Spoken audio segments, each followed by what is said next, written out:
Hello everyone. তো আজকে আমরা যে বিষয় নিয়ে আলোচনা করব সেটি হলো সেন্টেন্স। তো সেন্টেন্স নিয়ে আমরা আজকে আলোচনা করব। তো সেন্টেন্স শেখার আগে আমরা কিছু জিনিস নিয়ে আলোচনা করব, সেটি হলো basic of English grammar and vocabulary.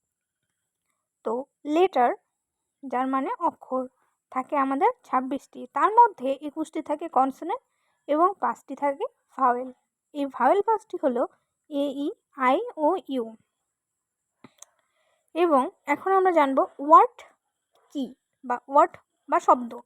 Word হলো এমন অক্ষরের সমষ্টি যা অর্থবহ এবং এর নিজস্ব অর্থ রয়েছে। এটাই হলো ওয়ার্ড। ওয়ার্ড তৈরি হয় অক্ষরের সাহায্যে, যার অর্থ থাকবে, ঠিক আছে, নিজস্ব অর্থ থাকবে। তো এরকম উদাহরণ হলো যেমন girl, boy, cat and dog. এবার আমরা জানবো সেন্টেন্স মানে বাক্য। তো বাক্য জানার আগে আমরা জানলাম ওয়ার্ড। ওয়ার্ড তৈরি হয় অক্ষরের সাহায্যে। এবার আমরা জানবো যে সেন্টেন্স কিভাবে তৈরি হয় বা সেন্টেন্স কাকে বলে।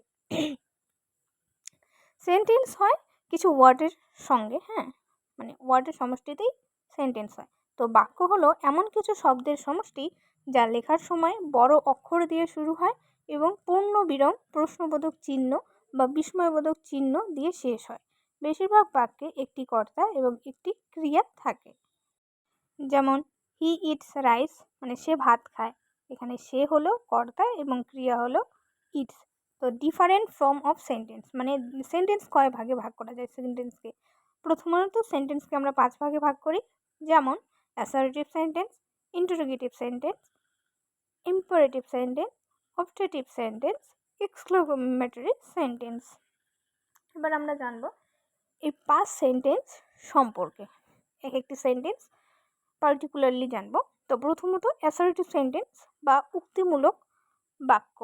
তো অ্যাসার্টিভ সেন্টেন্স কাকে বলে?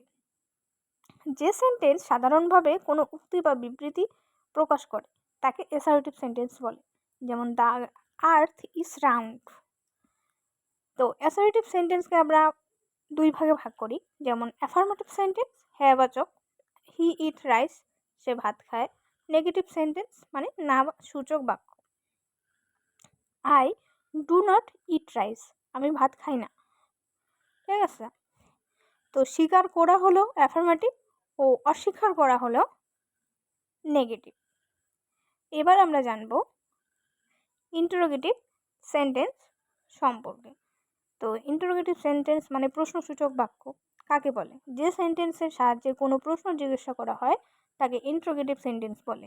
এই জাতীয় বাক্যের শেষে প্রশ্নসূচক চিহ্ন দিতে হয়, এটা বাধ্যতামূলক। তো যেমন তুমি কি চাও, হোয়াট ডু ইউ ওয়ান্ট, শেষে প্রশ্নবোধক চিহ্ন। নেক্সট, যে তুমি কি স্কুলে যাও, do you go to school, এটারও শেষে প্রশ্নবোধক চিহ্ন। প্রশ্নবোধক চিহ্ন দিতেই হবে, এটা মাস্ট। এরপরে ইম্পারেটিভ সেন্টেন্স, আদেশ সূচক বাক্য। ইম্পারেটিভ সেন্টেন্স কাকে বলে?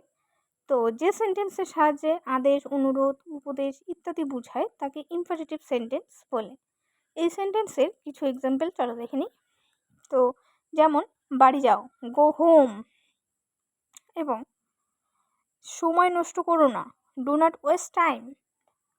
তো প্রথমেরটা বাড়ি যাও, এটা আদেশ, সময় নষ্ট করো না, এটা হলো উপদেশ।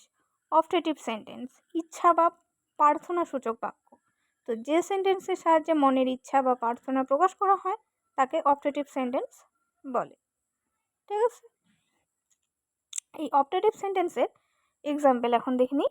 যে যেমন মে গড ব্লেস ইউ, ভগবান তোমার মঙ্গল করুক, এটা একটা ইচ্ছা, ঠিক আছে, মানে তোমার সম্মুখে ভগবানকে জানাচ্ছে। মে ইউ বি হ্যাপি, আপনি সুখী হন। এরপরে এক্সক্লেমেটরি সেন্টেন্স বা আবেগসূচক বাক্য। তো আবেগসূচক বাক্য বা এক্সক্লেমেটরি সেন্টেন্স কাকে বলে? যে সেন্টেন্সের সাহায্যে মনের আকস্মিক ভাব বা আবেগ অর্থাৎ বিস্ময়, আনন্দ, দুঃখ প্রভৃতি প্রকাশ পায় তাকে এক্সক্লেমেটরি সেন্টেন্স বলে। যেমন আহা কি সুন্দর দৃশ্য, ও what a nice view. Next, কি মজা আজ আমাদের ছুটি, hurray, today is our holiday. তো এই হলো আমাদের 5টি ভাগ, যেটা আমরা জানলাম এবং শিখলাম। অবশ্যই তোমাদের ভালো লাগছে ভিডিওটা। তো এরপরে আরও নতুন ক্লাস আসবে, ততক্ষণে সাথে থাকো।